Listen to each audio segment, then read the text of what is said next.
Hi guys, welcome back to my next video. നമ്മൾ ഇന്നിവിടെ നോക്കാൻ പോകുന്നത് സിനിമയെ കുറിച്ചിട്ടൊന്നുമല്ല, ഒരു മെഗാ മൂഞ്ചി തെറ്റിയ സീരിയലിനെ കുറിച്ചിട്ടാണ്. പേര് സിക്കന്ദർ, അഥവാ എന്താ പറയുക, സല്ലുവിന്റെ പുതിയ പടം, ഈദ് മുബാറക്ക് പടം എന്നൊക്കെ വേണമെങ്കിൽ പറയാം.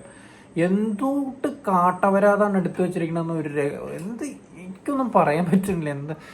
രണ്ടേ മുക്കാൽ മണിക്കൂർ ഇരുത്തി അങ്ങോട്ട് അവരാധിച്ചു. അതും പോരാണ്ട് ഞാൻ ഫുള്ള് ഹിന്ദിക്കാരുടെ ഇടയിൽ ഇരുന്നിട്ടാണ് പടം കണ്ടത്. അവന്മാർ വരെ കൂക്കി വിളിച്ചെറിഞ്ഞ പടം. ഞാൻ ആദ്യമായിട്ടാണ് സൽമാൻ ഖാന്റെ പടമൊക്കെ ഇങ്ങനെ ഒരു ഗതികേട് കാണുന്നത്. മൂഞ്ചി തെറ്റിയ പടമൊക്കെ ഉണ്ടായിട്ടുണ്ട്, പക്ഷെ എന്നാലും AR മുരുകദോസിന്റെ പണ്ണലൊക്കെ കാരണം ഇങ്ങനെ മൂഞ്ചി പോണത് ഞാൻ ആദ്യമായിട്ട് കാണുകയാണ്. പിന്നെ AR മുരുകദോസിന്റെ കരിയറിലെ തന്നെ ഏറ്റവും മോശമായിട്ടുള്ള സിനിമയായിട്ടാണ് പേഴ്സണലി എനിക്ക് തോന്നിയിട്ടുള്ളത്. ഏത് ഭാഗം നോക്കിക്കഴിഞ്ഞാലും മൂഞ്ചലോട് മൂഞ്ചി. ബാക്ക്ഗ്രൗണ്ട് സ്കോറുകളാണെന്നുണ്ടെങ്കിലും ആക്ഷൻ സീക്വൻസുകളൊക്കെ എന്താണ് ഈ കാട്ടി വെച്ചേക്കുന്നത്. ആകെ വലിയ തരക്കടില്ല എന്ന് എനിക്ക് തോന്നിയത് ഫ്ലൈറ്റിന്റെ ഉള്ളിൽ വെച്ചിട്ടൊരു ഫൈറ്റ് സീക്വൻസ് തുടക്കത്തിലുള്ളതുണ്ട്. ഇൻട്രോ തന്നെ അതാണ്. അത് വലിയ കുഴപ്പമൊന്നുമില്ല തോന്നി. അതങ്ങോട്ട് കഴിഞ്ഞിട്ട് തുടങ്ങും സീരിയൽ അപരാധിക്കല്. എൻ്റെ പൊന്നെ, സീരിയൽ ഇതിലും കുറച്ചും കൂടി ഭേദം തോന്നും കഥയുടെ കാര്യത്തിൽ. മൂപ്പരുടെ ഭാര്യ, അതായത് മൂപ്പരുടെ സ്നേഹം കിട്ടാത്തതിൻ്റെ പേരിൽ ഒരു അശ്രദ്ധ കാരണം മൂപ്പത്തിയാരങ്ങോട്ട് മരിക്കും. അതങ്ങോട്ട് കഴിഞ്ഞപ്പോഴാണ് മൂപ്പർക്ക് മനസ്സിലാവണത്, അയ്യോ എൻ്റെ ഭാര്യയ്ക്ക് ഞാൻ സമയം കൊടുത്തില്ലല്ലോ, ഇനിയിപ്പോൾ ഞാൻ എൻ്റെ ഭാര്യയ്ക്ക് വേണ്ടി എന്താണ് ചെയ്യുക എന്നുള്ള പട്ടി മോങ്ങണ പോലെ മോങ്ങും കടന്നിട്ട്. പക്ഷെ പട്ടി ഇതിലും നന്നായിട്ട് മോങ്ങുന്നതാണ് എനിക്ക് തോന്നിയിട്ടുള്ളത്.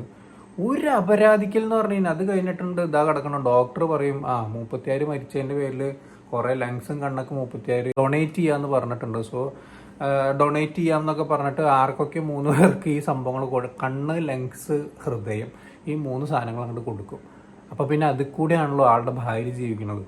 സോ എന്നാൽ പിന്നെ ഞാൻ 3 പേരെ അങ്ങോട്ട് രക്ഷിച്ച് കളയാന്ന് വിചാരിക്കും. അതായത് അവരുടെ എല്ലാ കാര്യങ്ങളും ഞാൻ തന്നെ നോക്കി നടത്തണം എന്നുള്ളൊരു നിർബന്ധ ബുദ്ധി പ്രകാരമൊക്കെ അവരെ 3 എണ്ണത്തിനെ കാണുമ്പോൾ അവരുടെ 3 പേരുടെ ഓരോന്നിൻ്റെയും പ്രശ്നങ്ങൾ തീർക്കാൻ നടക്കലൊക്കെയാണ്. അതിലൊരു പെണ്ണ്, ഹൃദയം കൊടുത്ത ഒരു പെണ്ണുണ്ട്, നിഷാന എന്തെങ്ങാണ്ടാണ് പേര്. അതിന്റെ ബോയ് ഫ്രണ്ട് അതിനെ തേച്ചു എന്ന് പറഞ്ഞിട്ട് ഹൃദയത്തിന് ആ ഭാരം താങ്ങാൻ പറ്റില്ല എന്ന് പറഞ്ഞിട്ട് ജിമ്മിൽ പോയിട്ട് ഇടിക്കുന്ന ഒരു സീനൊക്കെ ഉണ്ട്. പെറ്റ തള്ള സഹിക്കൂല. ഇതാണ് ഞാൻ പറഞ്ഞത്, സീരിയൽ ഇതിലും ഭേദമാണെന്ന് വിചാരിച്ചു. ഒരുപാട് കോമഡി സീക്വൻസ് ഉണ്ട്. അതുപോലെ തന്നെ കാജൽ അഗർവാളിന്റെ വീട്ടിൽ പോയിട്ട് എന്തൊക്കെയോ അപരാധങ്ങൾ കാട്ടിക്കൂട്ടുന്ന കുറെ കോമഡിയാണെന്ന് പറഞ്ഞ് കാണിക്കുന്ന അപരാധ കോമാളിത്തരങ്ങളുണ്ട്. എൻ്റെ അമ്മ ഇങ്ങേരുടെ ഒരൊറ്റ ഉപദേശത്തിൽ മൂപ്പത്തിയാരുടെ അച്ഛനങ്ങോട്ട് നന്നാവും.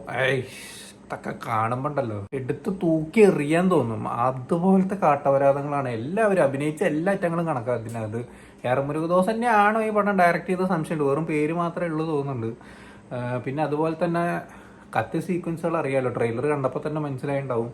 കുന്തവും കുടച്ചക്രമൊക്കെ എടുത്തിട്ട് തല്ലാനും കൊല്ലാനും വെട്ടാനും കീറാനൊക്കെ വരുന്ന ഒരുപാട് സീക്വൻസുകളുണ്ട്. അംബാസഡർ കാറൊക്കെ പറപ്പിച്ചിട്ടൊക്കെ വരുന്ന കാണാം. അതുപോലെ തന്നെ സ്കോർപ്പിയോ, തിരിഞ്ഞുകൊണ്ടിരിക്കുന്ന സ്കോർപ്പിയോനെ കൈകൊണ്ടൊക്കെ പിടിച്ച് നിർത്തുന്ന സീനൊക്കെ ഉണ്ട്. അതൊക്കെ കുഴപ്പമില്ല, അഡ്ജസ്റ്റ് ചെയ്യാം. ആകെ ഇതിനെക്കാട്ടിലും എനിക്ക് ഇഷ്ടപ്പെട്ടത് ഈ പടത്തിന്റെ ഇടയിലും തുടക്കത്തിലൊക്കെ ഇട്ട കുറച്ച് ട്രെയിലറുകളൊക്കെ ഉണ്ടായിരുന്നു. അതായിരുന്നു ഇതിലും ഭേദം എന്ന് എനിക്ക് തോന്നുന്നത്. അതന്നെ. പക്ഷെ വേറൊരു കാര്യം കേട്ടോ, ഇനോക്സിൽ പടം 1:30 എന്ന് പറഞ്ഞിട്ട് ഞാൻ 1:30 കാണാൻ കയറിയത്. 1:30 ഷോ എന്ന് പറഞ്ഞിട്ട് അതും കഴിഞ്ഞ് 20-25 മിനിറ്റ് കഴിഞ്ഞിട്ടാണ് ഒരു പടം സ്റ്റാർട്ട് ചെയ്യുന്നത്. ഇത് എന്തൊരു പരസ്യമാണിത്. അതിനിടയിൽ പറഞ്ഞെന്നുള്ളൂ. അത് കഴിഞ്ഞിട്ട് നമ്മുടെ മന്ത്രി ഒരു സാഹചര്യത്തിൽ ഇവരെ 3 എണ്ണത്തിന് തട്ടണം എന്ന് പറയും. എന്നിട്ട് അവിടുന്ന് രക്ഷിക്കലൊക്കെയാണ് പടം. എൻ്റെ അമ്മ 2.5 മണിക്കൂർ ഇരുത്തി അങ്ങോട്ട് അപരാധിച്ചു എന്നൊക്കെ പറഞ്ഞാൽ കുറഞ്ഞു പോകും. അതിൻ്റെ ഇടയിൽ രാഷ്മിക മന്ദന തുടക്കത്തിലേ മരിച്ചു എന്ന് വിചാരിച്ചതായിരുന്നു. സമാധാനം, സന്തോഷം എന്നൊക്കെ വിചാരിച്ചുകൊണ്ടിരിക്കുന്നതിൻ്റെ ഇടയ്ക്ക് ഇതാ കയറി വരും. ഇടയ്ക്കിടയ്ക്ക് ഭൂതവും പ്രേതൊക്കെ ആയിട്ടൊക്കെ കയറി വരും. മീൻസ് ഇങ്ങനെ നമ്മളിരുന്ന് സംസാരിക്കില്ല, അവിടെ ഉണ്ട് എന്നുള്ളൊരു തോന്നലൊക്കെ സൽമാൻ ഖാൻ വരും. അവിടെയും വെറുപ്പിക്കുന്ന സീക്വൻസുകളാണ്. എന്നാൽ തൊള്ളടച്ച് മിണ്ടാണ്ടിറങ്ങി പോയാൽ പോരെ, അവിടെയും സൽമാൻ ഖാൻ അങ്ങനെ ഉപദേശിച്ച് വെറുപ്പിച്ചുകൊണ്ടിരിക്കും. അതിൻ്റെ ഇടയിൽ ഒരു പാട്ടൊക്കെ പാടുന്ന സീനുണ്ട്. നോർത്ത് ഇന്ത്യൻസ്, അതായത് ഈ ഹിന്ദിക്കാരെന്നെ എടുത്ത് മെഴുകി വിട്ട സീക്വൻസ് ആയിരുന്നു അതൊക്കെ. ആ ട്രെയിലറിനകത്തുണ്ട് രാഷ്മിക സല്ലുവിനോട് പാട്ട് പാടുന്ന ഒരു സീനൊക്കെ. എൻ്റെ പൊന്നെ അങ്ങായി തീരെ സഹിക്കാൻ പറ്റില്ല. അത് എന്തെങ്കിലും 2 മിനിറ്റ് കണ്ടുണ്ട്, ആ ഒരു 2-1.5 മിനിറ്റ് കണ്ടുണ്ട് ആ ഒരു സീക്വൻസ് എന്ന് പറയുന്നത്. അയ്യോ ഒരു രക്ഷയില്ല, അതൊന്നും കണ്ടിരിക്കാൻ പറ്റില്ല. അത് കഴിഞ്ഞപ്പോണ്ട് മെയിൻ ഒരു ഡാൻസിനകത്തുണ്ട് രാഷ്മിക മന്ദാന കയറിയൊക്കെ വരും. ഇതൊക്കെ തോന്നലാണ് കേട്ടോ. ഇതൊക്കെ കഴിഞ്ഞ പടം അവസാനിച്ച വഴിക്ക് രാഷ്മിക മന്ദാനയുടെയും സല്ലുവിൻ്റെയും വക ഒരു ഐറ്റം ഡാൻസും കൂടി പടം അങ്ങോട്ട് കഴിഞ്ഞു. എൻ്റെ മോനെ, ഇനി വേറൊന്നും പറയാനില്ലേക്ക്. വേണമെന്നുണ്ടെങ്കിൽ പോയി കണ്ടോളാം. മൂഞ്ചി അപരാധിച്ച ഒരു മെഗാ സീരിയൽ. വേണമെങ്കിൽ വാരിസ് 2 എന്നൊക്കെ വേണമെങ്കിൽ പറയാം. അജ്ജാതി സാധനം. വാരിസ് ഇതിലും ഭേദമാണ് കേട്ടോ. ഒരു രക്ഷയില്ല.